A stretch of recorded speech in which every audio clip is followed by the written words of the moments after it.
Ladies and gentlemen, boys and girls, children of all ages, welcome to Robert Sports. I'm your host, Robert. Alright, I just got off of Fight TV with NWA Hard Times. Yeah. It's the next morning. Game Changer was first priority last night, so I watched this. Yeah, this show happened. I see some backlash online about who they crowned champion. Kind of don't blame you. But we'll run down the full card here and kind of give them 2 cents on it. First pre-show, we had 4 pre-show matches, which is way too much. There's no reason to have 4 pre-show matches. Anthony Andrews versus Mims. Just a standard little weekly show, basically, with this weekly match. Mims got the victory. Nothing special happened. I'd give it 2 3/4. Next up, we had, again, just something random. It was the local promotion WildKat Sports, their tag team titles, the Miserably Faithful with Gaagz the Gymp and Sal the Pal versus, yeah, you heard those names correctly. They were with James Mitchell. So if you remember James Mitchell from back in the TNA days, yeah, that's him. He's running that. And then versus the Shine says Jay, Spade, and Cuckoo Doll. Again, just nothing really special, just a match. You know, just a TV match, kind of like what WWE would put on their main event show. I give it 2 3/4. It was okay. It was watchable. Next up, we had a hardcore team war match. Hardcore team war. I'm watching this as I'm finishing up NGI 7. Nick Gage Invitational Deathmatch Tournament. You're going to use the word hardcore and there was no blood. Come on, guys. We had a team of Mercurio, Alex Taylor, and Jax Dane versus Mayweather, JTG, and the Pope. One of the long-term stories that they're telling in NWA has been the Jax Dane Mayweather. They were a tag team. They broke apart. Mayweather retired or left. Jax Dane kept running his mouth. Jax Dane got how much better he is than Mayweather. He brought in Mayweather's family into it, which brought Mayweather back, which is formerly known as Crimson and TNA. And then the two have been going at it. So it's kind of been one of those. There's been a lot of behind stories leading up to this. This is kind of just a random 6-man. It was elimination, which it didn't tell me that at first. I didn't think. And then, so, everybody got eliminated except for, guess who? Jax Dane, Mayweather. Mayweather ended up getting the pinfall, getting the victory. I give it 2.5 because of the storytelling. Other than that, the match quality was trash. Then we had the first of the, 9,000 titles on the line. With NWA World Television title on the line. Now, Tyrus was a champion. If you hold if you retain it 8 times the TV title, you can cash it in. Like the X Division and Impact's Option C and cash in for a world title match. And that's what Tyrus did. He was the TV champion, and so he cashed it in for his main event shot tonight. So it was AJ Cazana versus Jordan Clearwater. Actually, it was a pretty good match. I enjoyed it.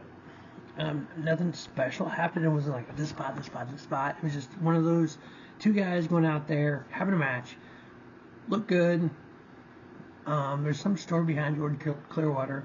He's part of Idolmania Sports Management with Church's Money or whatever the hell they say. Big old faction in NWA if you don't follow NWA. And Jordan Clearwater, though, young kid, he's about 23. He's got the look. If you look like the Randy Orton kind of look, you know, that prototype WWE look, Randy Orton, Austin Theory, that kind of look, he's got that. But he ain't got the personality to piss on the man. I mean, it's just his personality is just nothing. If he could work on the personality, he could be that next big thing in pro wrestling. But I've watched him for about 4 years now. That's 2019 when I started watching him in Championship Wrestling from Hollywood. And I thought, man, he's got the look. There's just no personality there. I don't get it, you know. I give the match 3-star. Jordan Clearwater, your new NWA World Television Champion. Alright, on to the main card. First match, the Voodoo Queen Casket Match. We had Natalia and Markova versus Max the Impaler. Max the Impaler is managed by James Mitchell, part of that Miserably Faithful faction, part of whatever the hell that is called. Yeah, this is a casket match. Yep, that happened. So, yeah, I mean, Max Impaler built her up like a monster, kind of like they have, which is fine. That's her character. She is the monster among women. Perfect build it that way. They kind of did here. Natalia Markova tried to do a few wrestling moves on her. Didn't work out very well. She did hit a DDT on the ramp next to the casket. Caskets has the two lids and they open up. They're only open one side of the lid up. And found out why later, because Sal The Pal was in the other end hiding.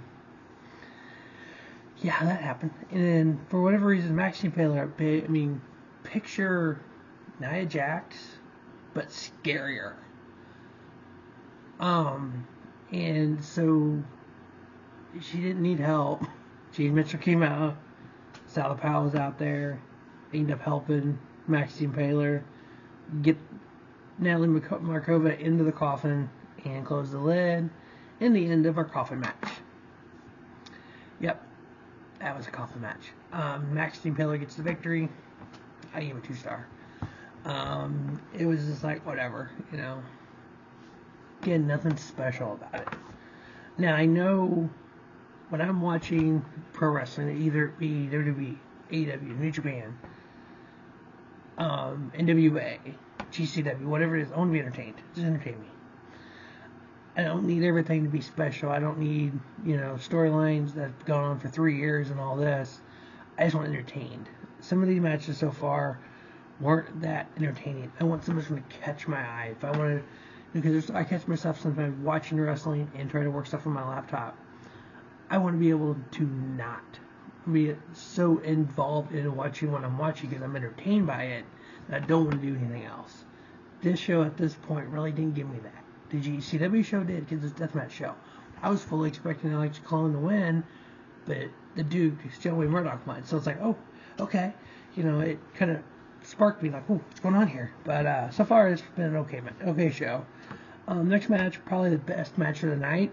And as soon as I tell you who's in it, you'll know why. The MLW, yes, you heard me right, MLW National Openweight Championship on the line. Challenger, Colby Corino, the son of Steve Corino, versus one half of the American Wolves, in the MLW National Champion, Davey Richards. Yeah, that's why this match was good. We had Davey Richards and Colby Corino, two guys who, a little different fighting styles. Davey more the mat-based, kind of fighting. Colby Corino kind of a little more top rope stuff. But I think it matched pretty good here, honestly. Really good match, back and forth. Davey did this sick double stuff off the top rope onto Corino. Corino kicked out. I know some people might say they had too many false finishes at the end, but I thought it was good. I enjoyed it. I actually thought for a moment that Corino was going to pull it out, but you know what? The American Wolf pulled it out. Davey Richards getting a pinfall victory here to retain his MLW National Openweight Championship in a 3.5-star classic. Yes, 3.5 stars is the highest star that I give any match on this card. Next up, we had Mask versus Mask. This is another one of those. It's been a long-term story. Before the pandemic, there was a wrestler named Question Mark. He was friends with Aaron Stevens, Damien Sandow. The real Question Mark passed away. Well, when we came back from the pandemic and started getting rolling here in late 21 and in 22, Aaron Stevens retired. He was going to be a manager. He just couldn't wrestle because his friend died. So he decided to team up with a guy named Rodney Mack. He's actually married to Jazz. Well, he ended up putting a question mark mask on Rodney Mack. You can tell by the chains, the tattoos, and the body who it really is. Well, then shows up here a few months ago another guy saying he's the original Question Mark's brother. He's Question Mark number 2. Dressed the same way as the original Question Mark, did the same kind of moveset. Well, you have Aaron Stevens saying, well, my guy's Question Mark, you're an imposter. The imposter's saying, I'm the real Question Mark, you're an imposter. So they've kind of had some stuff going on back and forth. So they decided to have a match here at the pay-per-view. Mask versus match. So it's Question Mark, Rodney Mack versus question mark 2. I have no clue who that is. The loser has to unmask. Okay, we've seen mask versus mask in AAA before. They've actually been pretty good. Yeah, this match was okay. Nothing really special happened again. This is one of those things where the match happened, a few moves happened, and we got on to win it. We had a pinfall victory. Aaron Stevens was out there with the original question mark, Rodney Mack. Kratos, who is a former tag team partner of Aaron Stevens, came out with question mark number 2. Well, in the NWA, you can't be at ringside unless you have a manager's license. So Aaron Stevens does have a manager's license, and he tells the referee, Kratos can't be out here because he does have a manager's license. And Stevens pulls his manager license out and shows it. It's like a license, he needs to get out of here. So Kratos goes to the back. Of course, Stevens gets involved. We all kind of figured that would happen. Then we have Kratos come back out. Little shenanigans happen. Question mark 2 gets the pinfall. So now Aaron Stevens, question mark, who, again, it's Rodney Mack, we all know it is, has to unmask. So instead of just rip the mask off like you would, Stevens puts a white towel over his head, pulls the mask off, covers his face with a white towel, hands the mask off to question mark 2, and then takes him out there. So you don't see who it is, but we know who it is, kind of deal. And I love when Velvet Sky was talking about that. She's like, we know who it is, but we didn't see who it was. But, which I will say, Joe Galley, Velvet Sky, and Tim Storm aren't bad announcers. I love when NWA Power each week, Velvet does the whole, it's Velvet time. Kind of like the Vader time thing. I think that's kind of cool. But they kind of throw back there. That's what NWA is a throwback to what was. What was doesn't work on today. I'm sorry, it doesn't, Billy Corgan. Yeah, just some of the old school techniques, short matches and all this, that's not what people want today. People like me want entertained. This wasn't entertaining. I go watch a 50-minute Will Ospreay versus Suzuki Okada match, I'm going to be entertained. I go watch a 25-minute FTR versus Aussie Open match, I'm going to be entertained. Those matches they're entertaining because they're good, because they're long, they have things to it. You could literally at Wrestle Kingdom have FTR versus Aussie Open for the IWGP Tag Team Champions. That match can go 30 minutes. I'm going to be more entertained and more locked on it than I was any match on this card. People want that kind of. They don't necessarily need a long-term storyline saying, well, this is why this happened, this is why this happened. But you missed this episode of Power, so you don't know what's going on here. And there's people that want that, and I love that. So I got some dear friends, the Paul's family, that's what they want. They want that long-term storytelling like we had back in the late 90s. You don't get that today for some reason. I understand it. People's attention span changed, people have changed, but you do have that old school fan that want that. So you have a little bit of that with the Bloodline WWE. Here you have a little bit of that with the question mark heat. You have a little bit of that with the history of Mayweather and Jack Dane. But overall, you don't have a lot of that anymore in today's wrestling. I know you kind of got to find a happy medium between the two. You need a few long-term storylines that have a drawn-out story that end in this big, clever of a match. But you also need the kind of, let's throw together what's going to be the best match. Have a banger of a match. That's going to get that part of the crowd going. But you also have the other long-term storytelling for the other part of the crowd. You got to make both parts of the crowd happy. And then right now, I don't think overall pro wrestling is doing that. I know NWA is not doing that. I don't know a lot of people that watch wrestling that watch NWA. I can go to work on Thursday morning and talk about AEW Dynamite. I can go to work on Monday and or Tuesday and talk about Raw. If there's a big pay-per-view, I can go to work and talk about that. The two shows that I watched yesterday, so Saturday, the New Japan, this show here, Hard Times, and then Nick Gage Invitational and GI. I don't know a lot of people are going to watch both of those, except hardcore wrestling fans, which I guess that you call me that. I watch a lot of wrestling. Yeah, way too much. But that's all right. That's I enjoy that. Just like NASCAR, I enjoy that. If you look at my channel, NASCAR videos, pro wrestling videos, football videos, that's stuff I enjoy. That's my kind of, the world doesn't exist, why I'm doing this. Alright, next up we had the NWA Junior Heavyweight title on the line. We had champion Homicide. He's had that title for a minute too. versus the future legend they call him, Kerry Morton. Ricky Morton's son, yes. Rock and Roll Express's Ricky Morton, his boy, Kerry Morton. Again, he's one of those guys that's got a look to him that can get over on the mainstream, but his personality's not quite there. But him to come out with his dad all the time, he's been tagging with his dad a lot here lately. He needs to break away. I'm sorry, he just does. Good wrestler, very green. Homicide veteran, been around forever. He was in the first Ring of Honor World Title match. He's been X Division champion. He's been ROH World champion. What else he's done a lot of shit over the years. This is a good match, actually. Back and forth, just each guy doing their thing. Again, nothing. Hey, this stood out to me kind of match. But you know what? Kerry Morton did get the victory. New NWA Junior Heavyweight Champion. I give it a 3 1/4. Great match. One of the best matches on the card. So probably the second best match on the card. Next up, we had just kind of a random match. We had Odinson, which is one half of the end with Pyro. Odinson was supposed to have a match with a guy that's got hurt. I don't remember who they actually said it was supposed to have been with initially. But Thrillbilly Silas came out. Yeah, you heard that name right. Thrillbilly Cyrus. Holy snap, what a country bumpkin this is. Yeah, one of those things.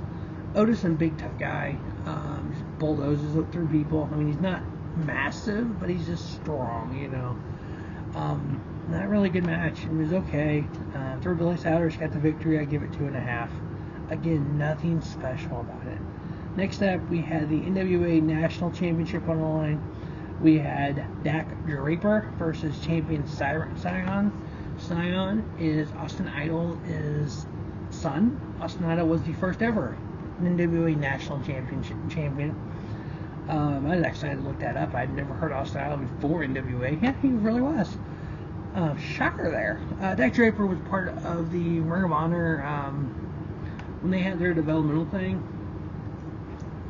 or Gal Star, or whatever they were calling it. He actually won that. He was part of Ring of Honor before the sale. Again, one of those guys. He's got the body type.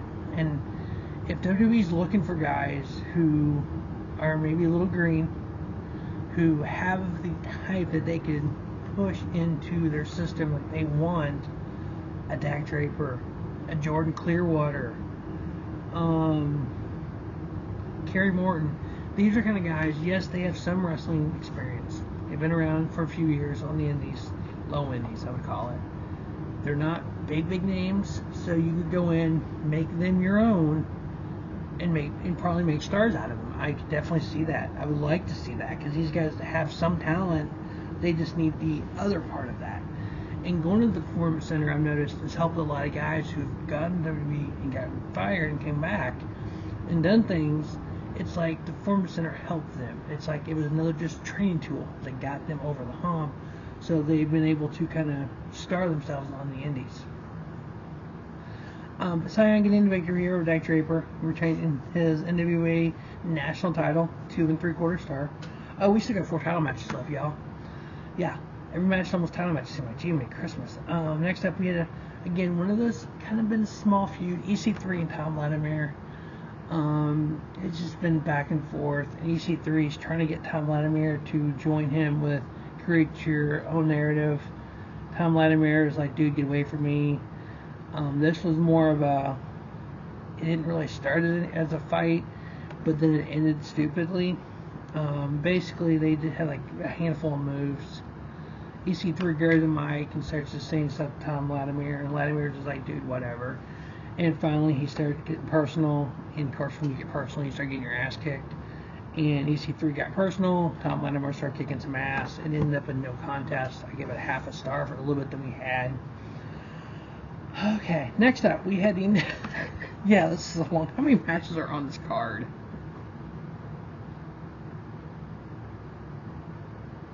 16 matches. 12 matches on the card and 4 pre-show matches. Holy shit. Okay, anyway, we got to tone this shit down. Come on now. Wow.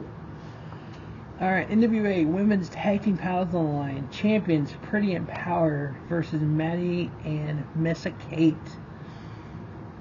Yeah, the only true good women's tag team that I've seen on NWA so far is the Hex, Allison Kay, and Marty Bell. Yeah, Pretty Empower is just, they're okay. They're like a generic tag team. Honestly, that's kind of, I can't even, for the life of me, think what their names are at this moment. Let me pull that up. They're just like these old school Bailey, two of them almost, but not quite that perky.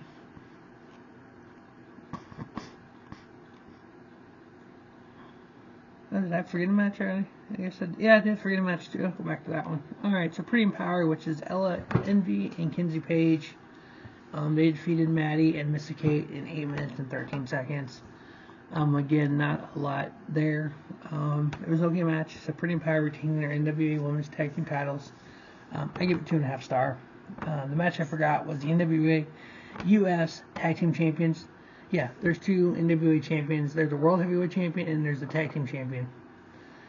The US Tag Team Champion, which is the Fixers, Jay Bradley and Wrecking Ball Legursky, versus the Spectaculars, which is Brady Pierce, Rush Freeman, with their brother Orlando Freeman on the outside. The Fixers, Jay Bradley, Wrecking Ball Legursky, just two big old dudes who like to fight and are about as dumb as a box of rocks. And I say that because Wrecking Ball Legursky was doing an interview on Power last week. Nick Corgan. Oh wow, Billy Corgan came out with new NWA US tag belts. Look kind of cool. Was going to swap them out with him. He said no. Legursky said no. I don't know. That's not right. These are my belts. I won the title. I won this title. It's mine. I just want to swap it out for a new one. No, you can't do it. So yeah, so there's new U.S. tag titles out there that aren't used yet because Wrecking Ball's too stupid to swap his title out. The Spectaculars, they're not big guys, but you know Bradley, Wrecking Ball, Legursky are. This was a squash almost. I give it 2.5. The Fixers retaining. It was one of those matches where it's like, okay, this is a weekly match. We need to make less matches on these pay-per-views and make them special because NWA does have the streaming on Fight. It's not part of Fight Plus. The new stuff isn't. You have to spend an additional $4.99 a month for just the NWA subscription through Fight, which you get the weekly stuff right after it happens on Saturday and Tuesday. Otherwise, you gotta wait a week to get it on YouTube. You get all the pay-per-views, $4.99 a month. You can do the yearly for like $49.99 or something like that. So I mean, it's a good deal. I mean, it's not horrible. $5 a month to get the pay-per-views and get the weekly stuff early. That's about all I'm gonna pay for. I wouldn't. I mean, this card I probably would have bought it if it would have been $39.99, but I would have been cussing the whole time because it's damn expensive for something like this. Because this is not good overall at all. And we haven't even got to the bad part yet. Okay, NWA Tag Team Titles. We had La Rebellion, Bestie 666, and Mecha Wolf versus Hawks RE. Hawks RE is Luke Hawks and PJ Hawks, father and son. They were trying to become the first father and son NWA Tag Title champions in the history of NWA. Did not happen. They were trying to be the Mysterios. They are a talented team, but La Rebellion's just too, I don't say powerful, but they are powerful. They are sneaky. They have BCS 666 has his dad out there at ringside a lot. Can't think of his dad's. Yeah, brain fart on some of these names today. Who is his dad? Who is his daddy? Damon 666 was his trainer and his father, and so he's out there at ringside with him. Got involved, got the referee. Again, you know, Hawks RE, one of those, they should be part of the U.S. tag titles. They should be with La Rebellion and all them, and Briscoes and etc. But they hung in there. Good little match. La Rebellion retained their titles. I gave it 3 stars. Next up, we have the NWA Women's title online. Champion Camille versus the hot mess Chelsea Green and Kylan King. Again, just one of those, another same kind of match as a tag match. A good match. Had some content to it. There's been some history with Chelsea Green. She's married to Matt Cardona. When Matt Cardona had to relinquish his title because of injury, Billy Corgan had to promise Chelsea Green a women's title match when he had to promise Cardona he would get a title match when he was healthy. So they both got put in triple threats. So the match was okay. Camille got the victory, retained her title. I gave it 3-star. Next up, our main event, NWA World Heavyweight Champion, Sweet Charlotte, 10 pounds of gold. Been around since 1948, one of the most prestigious titles in the history of pro wrestling. Champion, Trevor Murdoch. Versus Matt Cardona. Versus Tyrus, the Funkasaurus from WWE. We have 3 trash former WWE rejects here. The only one in this group has any talent at all. Excuse me if I offended somebody with that. Matt Cardona, that's my opinion. I don't like Tyrus in the ring. I don't like Trevor Murdoch in the ring. Kane and Murdoch, when they were tagging WWE back in the day, they were okay. Just a couple country brutes going out there. But as a World Heavyweight Champion leading a company, one of the most prestigious titles in the history of pro wrestling, when people like Nick Aldis, Cody Rhodes, who else has held this title? Let's see here.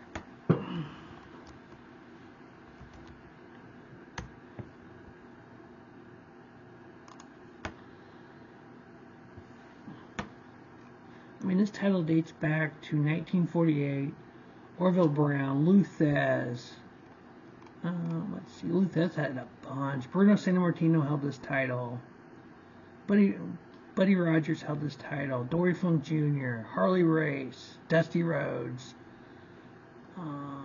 Ric Flair, multiple times Flair, Kerry Von Erich, Dusty again. This title has been part of the NWA, part of Jim Crockett Promotions, part of WCW, Sting had it, part of the NWA again, Dan Severn had it, Sabu had it, part of Impact Wrestling with Jeff Jarrett, Ron Killings, AJ Styles, Raven, Christian Cage had this title at one point, NWA, Adam Pearce had it, Cole Cabana had it, which wasn't much better, I don't think, but, you know, Jax Dane, Hiroshi Tenzan had this title, Nick Aldis, Cody Rhodes, Nick Aldis, even Matt Cardona had it, but now Tyrus has it. Nick Aldis held it 1,043 days. Yes, that was through the pandemic, but 1,043 days. Luthez had this title about 3,700 days for 3 reigns. Ric Flair, 10 reigns, 3,100 days. Harley Race, 8 times for 1,800 days. Dory Funk Jr., 1,500 days. Nick Aldis, twice for 1,300. Jeff Jarrett, 6 times for 1,006 days. And we put this title on Tyrus. Holy snap. I just don't understand that. I mean, Matt Cardona, that's plausible. I'm fine with that. He's been champion throughout the Indies before he got hurt. I'm good with that. Just Tyrus. I mean, in a clean pin over Trevor Murdoch in the middle of the ring. I mean, come on. This was just, I give this match 2.5. It was not good. Overall, average show, below average show. If NWA wants to create new fans, which I'm assuming they do, they want buy rates, they want people to buy the program, smaller cards, not 16 matches on a pre-show, 4 matches on the pre-show and 12 on the card, 16 matches overall. Do 2 pre-show matches, do 8 matches on your card, have each match go 10 to 15 minutes, have some storytelling, have some just, oh my god, matches, and call it a day. That's all you gotta do. I think that'll please everyone, but hey. Alright, that is the marathon. That was NWA Hard Times 16 match review. As always, thanks for watching Robert Sports Show. Don't just have a great day. Have a spiffy day. Robert Sports Show, your YouTube leader, sports show content.